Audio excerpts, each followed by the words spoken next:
Well, we have reports coming out of China that they could have potentially found a new species here, saying that it has a mix of characteristics coming from humans and Neanderthals.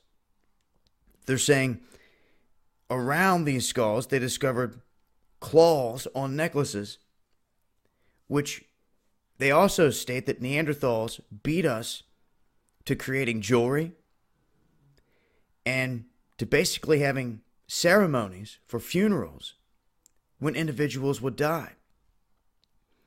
What's interesting now is they're saying the skulls they discovered in China hold these characteristics of both the human and the Neanderthal, and they're different from anything that they've witnessed before. So it raises the question, does this go on the timeline and on the chart here with the rest? And when you look back at this, some of you may have seen a series, I'm not sure what channel they ran it on, maybe it was History. And it's always late at night when they want to run the stuff that has some really good substance to it. Really late. But what they ran one night was a chart, and not everything they put out is correct. You have to use discernment. But they put out a chart that showed what they know as the timeline of when these species showed up on the planet. This is what is interesting when you watch that whole timeline unfold, is you see that the giant ones, the hobbit ones, they existed, and you can't see the depiction here on this exactly how they show it, but you could see that they popped up out of nowhere. Out of nowhere. Sprung to life. These different creatures, these different species, some at the exact same times on different parts of the planet,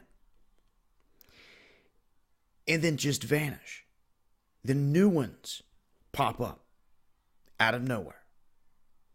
Completely different characteristics. And that has been the timeline thus far here on this planet. As you have all these different species that have been created, popping up out of nowhere, then vanishing, you're down to us and where we sit. And where do things go from here? Interesting, all the crazy talk here about AI being incorporated into humans and everything else here recently.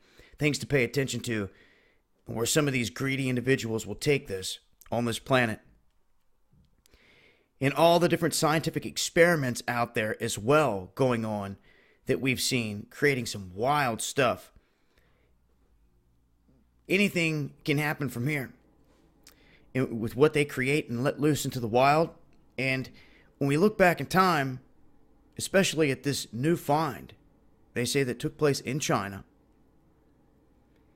If this is a new one, then it's going to have to hop into this chart. They're saying this should go back to the Pleistocene era, which is an interesting era or epoch in itself. I'm going to talk more about that time frame in another video in regards to here in the United States. But interesting when they state, hey, is this a new species? Have we found something new, something different? It's worth looking into. Like I always say, use discernment. But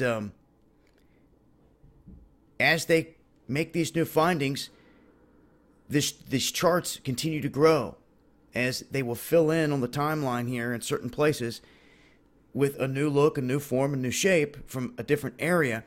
And over time, this starts to paint a picture, and I couldn't help but notice that when they ran this in motion,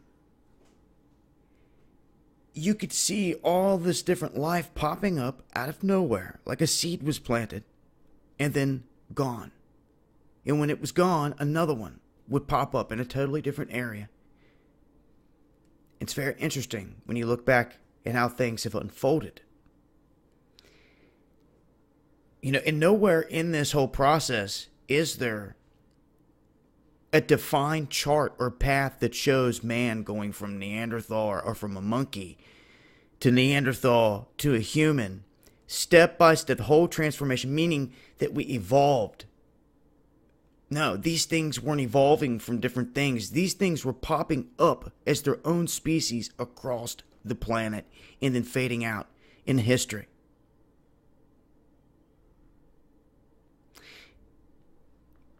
And this could be another one.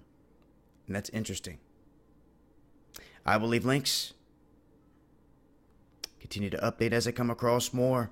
Tune into Underground World News live tonight. Dabu 7/7, 8 p.m. Eastern. See y'all there.